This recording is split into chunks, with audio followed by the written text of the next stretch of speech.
সুপ্রিয় দর্শক শ্রোতা মণ্ডলী, আপনারা এই মুহূর্তে আমাকে যে যেখান থেকে দেখছেন এবং পরবর্তী যে যেখান থেকে দেখবেন, আপনাদের সকলকে জানাই আমি আমার আন্তরিক অভিনন্দন এবং শুভেচ্ছা। আপনারা এতক্ষণে হেডলাইন দেখে এবং ব্যানারটা দেখে হয়তো বুঝতে পারছেন যে আমি কি বিষয়টা নিয়ে কথা বলব। আগামীকাল 17 নভেম্বর ক্যাঙ্গারু কোর্টে আমাদের জননেত্রী, মাননীয় প্রধানমন্ত্রী জননেত্রী শেখ হাসিনার বিরুদ্ধে একটি ফরমাইশি রায় ঘোষণা করা হবে। এই রায়ের আগে এবং পরে কি কি ঘটবে বা ভেতরে ওদের কি কি চিন্তা ভাবনা, এটা নিয়ে আপনাদের সাথে আসলে আজকে কথা বলতে চাচ্ছি। যেটা আপনারা জানেন যে আজকে এবং আগামীকাল টোটাল শাটডাউনের একটা ঘোষণা দেওয়া হয়েছে। টোটাল শাটডাউন আজকে থেকে শুরু হয়েছে। অনেক ভাই বোন, কর্মী, সমর্থক, বাংলাদেশ আওয়ামী লীগের যারা আছেন, আপামর জনসাধারণ অনেকে হয়তো চিন্তা করছেন এখনো তেমন কিছু দেখছেন না কেন। তবে দেখবেন, আমি গ্যারেন্টি দিয়ে বলছি, দেখবেন, অনেক কিছুই দেখবেন, অনেক কিছুই বুঝবেন। রাইটটা যেটা দিতে যাচ্ছে এই ইন্ট্রিম গভর্নমেন্ট, যদি বলেন ইন্ট্রিম, আর আমি বলবো যে দখলদার বাহিনী, ওই দখলদার বাহিনী এরা যে রাইটটা দিতে যাচ্ছে সেটা আসলে আগে কি করতে পারে, পরে কি করতে পারে, তাদের প্ল্যানিং কি, সে বিষয়ে আলোচনা করব। তো আপনারা জানেন যে শেখ হাসিনাকে মোট 19 বার হত্যা করার চেষ্টা করা হয়েছিল। গ্যানেট, গুলি, কোটালীপাড়ায় মুফতি হান্নানের কথা আপনাদের নিশ্চয় মনে আছে। 30 কেজি ওজনের সেই টাইম বোমা এবং যুদ্ধাপরাধীদের বিচার কার্য যখন চলছিল সেই সময় প্রতিশোধ পরায়ণ হয়ে ওরা কি কি করেছিল। 21 আগস্টের গ্যানেট হামলা, সেই হামলায় কিভাবে আমাদের নেত্রীকে মানব ঢাল হয়ে এই আওয়ামী লীগের নেতাকর্মীরা বাঁচিয়েছিল, সেসব ঘটনা আপনারা সবাই জানেন। 1988 সালের চট্টগ্রামের লালদিঘির ময়দানের সেই ঘটনাই জানেন। সেদিন 48টা তাজা প্রাণ ঝরে গিয়েছিল। সেটা নিয়ে অবশ্য একসময় একটা গানও হয়েছিল, কারো যদি মনে থাকে তারা বলতে পারবেন, অথবা অনেকেরই মনে নাও থাকতে পারে। সে সময় গানটা হয়েছিল যে 24শে জানুয়ারি আমার ভাইয়ের রক্ত নিলি, হিন্দু মুসলিম বৌদ্ধ খ্রিস্টান এক চিতাতে পোড়াইলি। 48 জন মারা গেল, মাত্র 24 জনের লাশ কালেক্ট করা গিয়েছিল। বাকি 24 জনকে তৎকালীন স্বৈরাচার সরকার পেট্রোল ঢেলে আগুন জ্বালিয়ে দিয়েছিল, তাদের লাশ আর কখনো পাওয়া যায়নি। সেম সেই ঘটনার আঙ্গিকেই প্রতিবার প্রতি 2-3 বছর পর পরেই আমাদের নেত্রীকে হত্যা করার প্রচেষ্টা করা হয়েছে, এ পর্যন্ত 19 বার, কিন্তু কখনোই সফল হয়নি। এইবার 5ই আগস্ট সেম ঘটনা ঘটানোর একটা চক্রান্ত ছিল যে দোনো বোনকে একসাথে মারা, সেটাও তারা সফল হয়নি। আসলে রাখে আল্লাহ, মারে কে। তো এখন চলেন যে আগে পরে কি ঘটতে পারে। আমার কাছে যতটুকু ইনফরমেশন আছে, এই ইউনিসিও গভর্নমেন্ট তারা চাচ্ছে সকল পক্ষকে খুশি করে যে শেখ হাসিনার একটা বিচার করবে, যে আপনার 14 বছর বা 18 বছর একটা সাজা দেবে। সাজা দিয়া সবাইকে দেখাবে যে দেখো আমরা সাজা দিয়েছি, বিচার কার্যক্রম চলমান, একটাতে সাজা দিয়ে দিয়েছি, সুতরাং এই আওয়ামী লীগের নিষেধাজ্ঞা তুলে একটা ইলেকশনে আনানোর ব্যবস্থা করো, কিন্তু ওদের কোথাও দাঁড়াতে দিব না। তার কারণটা কি আমি বলছি আপনার, যেহেতু ইন্টারন্যাশনালি এবং বিশ্বের বিভিন্ন দেশ ইনক্লুসিভ ইলেকশন চাচ্ছে, প্রচন্ড চাপ আছে যে আওয়ামী লীগ বিহীন ইলেকশন হবে না, এটা ইন্টারন্যাশনাল চাপ আছে। এবং ওরাও জানে যে আওয়ামী লীগকে বাহিরে রেখে ইলেকশন এই সরকার করতে পারবে না।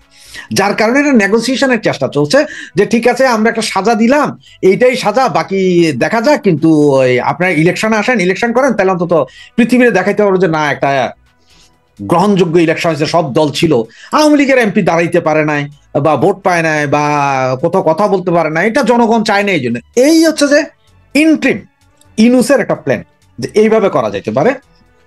কিন্তু ওইদিকে প্ল্যান আর একটা ভিন্ন, সেটা হচ্ছে জামাত ইসলামের প্ল্যান। এই যে ক্যাঙ্গারু কোর্ট, আমরা যে ক্যাঙ্গারু কোর্টকে বলছি, এই ক্যাঙ্গারু কোর্টের মূল থিম হচ্ছে যে তারা 14 বছর যাবজ্জীবন একটা সাজা অথবা আমৃত্যু সশ্রম কারাদণ্ড দিয়ে ওনার একটা রায় ঘোষণা করে দিবেন। আর এই রায় ঘোষণা করার সাথে সাথে জামাত, শিবির, এনসিপি, বিএনপি এরা শাহবাগ দখল করবে। শাহবাগ দখল করে 3 দিন 3 রাত প্রচন্ড মিছিল মিটিং হবে। ঠিক মনে আছে ওই যে গোলাম আজমের সাজার পরের কাহিনী, গোলাম আজম, তারপরে ওই যে আরেকটা বের হয়ে গেল যে জামাতের, যেগুলো সাজা দেওয়ার পরে আপনার সারা বাংলাদেশের মানুষ ছুটে এসেছিল, শাহবাগ দখল করেছিল, ফাঁসির রায় চেয়েছিল, পথে কাদের মোল্লা তুই রাজাকার তুই রাজাকার। ওরা সেম ওই সিস্টেমটা তৈরি করতে চাচ্ছে যে 3-4 দিন তারা ওইটা ঘেরাও করে রাখা, ফাঁসি হইতে হবে, মানে ফাঁসির আদেশ নিবেই। তখন ওরা এই ক্যাঙ্গারু কোর্ট দেখাইতে পারবে যে ভাই আমরা আসলে ফাঁসির আদেশের দেই নাই, পাবলিক ডিমান্ড ছিল, আমরা ফাঁসির আদেশ দিয়েছি। এইটা করে তারা এবার ইন্টারন্যাশনাল দেখাইতে পারবে যে ইন্টারন্যাশনাল কোথাও ফাঁসির আদেশের এখন পছন্দ করে না। যার কারণে, এবং এত বড় একজন নেত্রী যে কিনা এখনো বৈধ প্রধানমন্ত্রী, তার ফাঁসির আদেশ দিবেন ক্যাঙ্গারু কোর্ট, তা আবার নিজেদের বিচারক, নিজেদের উকিল, নিজেদের মোক্তার, নিজেদের সাক্ষী, সব নিজেদের। আওয়ামী লীগের তো কেউ দাঁড়াইতে পারে নাই, কোনো উকিলও নাই। যেখানে জামাতের এই যুদ্ধাপরাধীদের বিচারের সময় তাদের নিজস্ব উকিলের বাহিনী নিয়ে গেছে তারা, সেটা আওয়ামী লীগের কারো দাঁড়াইতেই দেন। সুতরাং এগুলাকে যাতে ইয়ে না হয়, এই জন্য ভাই পাবলিক ডিমান্ড ছিল, এই জন্য আমরা ফাঁসির আদেশ দিয়েছি। এই প্ল্যানটা তারা করার সবচেয়ে সম্ভাবনা 100%, কারণ এটাই নাকি তাদের মধ্যে এখন হচ্ছে। আমি জাস্ট এই ঘন্টাখানিক আগে খবরটা পেয়ে আপনাদের সামনে এসেছিলাম এই ভিডিওটা করতে, কারণ হচ্ছে যে আজকে নর্মালি আমি কোনো ব্যক্তিগত ভিডিও দিতে চাইনি, কারণ আমি চেয়েছিলাম যে কি হয় দেশে এটা দেখার জন্য। এবং আজকে সকাল থেকে আপনারা দেখেছেন তো, একটা মহিলা ছোট্ট একটা হ্যান্ড মাইক নিয়ে সেই নৌকার গান গাচ্ছে, পরে সেখান থেকে পুলিশ এসে তুলে নিয়ে গেছে। মানে পুলিশের কি ভীতি, একটা মহিলা, একজন শিশু কিশোর যাকেই নৌকার কথা বলবে, জয় বাংলার কথা বললে ধরে নিয়ে যেতে হবে। এই হচ্ছে যে কাহিনী।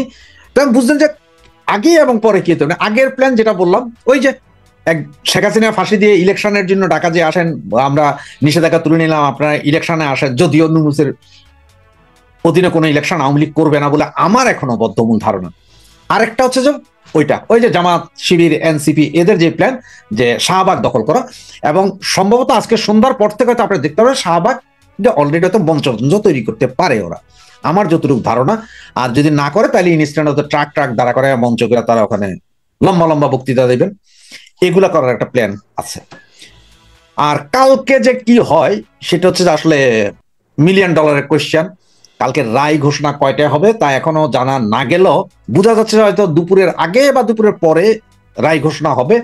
তাও আবার জামাত শিবিরের অনুযায়ী, চাহিদা অনুযায়ী, মানে কয়টার সময় রায়টা ঘোষণা হওয়ার পরে তারা কোথায় কোথায় যা প্রচেষ্টা নিয়ে তারা দখল করতে পারে, তাদের মনে একটা ভীতি আছে এই রায় হওয়ার পরে বাংলাদেশের জনগণ এটাকে কিভাবে নেয়, সারা ঢাকা শহরে কি অবস্থা হয়, বা সারা চিটাং শহরে কি অবস্থা হয়, রাজশাহী, খুলনা, বরিশাল, মানে সারা বাংলাদেশে কি অবস্থা হয়। তো আপনাদের অনেক চিটংয়ের যারা আছেন তারা মনে থাকতে পারে যে খালেদা জিয়ার আমলে মহিউদ্দিন চৌধুরীকে অ্যারেস্ট করা হয়েছিল, চট্টগ্রামের মেয়র ABM মহিউদ্দিন চৌধুরীকে অ্যারেস্ট করা হয়েছিল। সেদিন সারা চিটাং শহরের কোনো একটা জায়গা বাদ ছিল না যেখানে আগুন লাগে নাই, যেখানে অঘটন ঘটে নাই। শেখ হাসিনার এই বিচারের রায় হওয়ার পরও সারা বাংলাদেশ কোথায় কোথায় জ্বলে উঠে, কোথায় কোথায় গ্রামীণ স্থাপনা, গ্রামীণ ব্যাংক বা গ্রামীণ ফোন আক্রান্ত হয় সেটা আমরা জানি না। হইতেও পারে কত গ্রামীণ ব্যাংক যে কালকে হয়তো জৈলাপুরা সরকার করে দিতে পাবলিক করতে পারে সেটা আমরা জানি না। তবে কালকে মনে হয় কিছু একটা হবে। স্কুল কলেজ যেগুলো আছে, আমার জানা মতে ঢাকা শহরের অনেক স্কুল কলেজ আগামীকাল তাদের ছাত্রছাত্রীদেরকে না আসার জন্য অলরেডি বারণ করে দিয়েছে, যাই শোনা। অনেকে হয়তো গাড়ি ঘোড়া বের করবে না, তারপরে কি হয় দেখা যাক কালকের দিনটা। তবে আমি যে দুইটা ধারণার কথা বললাম এই দুইটা ধারণা মিলিয়ে দেখতে পারেন। আমার মনে হয় 99% না 100% দুটোটাই মিলবে। যে কি হয় দেখা যাক। জয় বাংলা, জয় বঙ্গবন্ধু।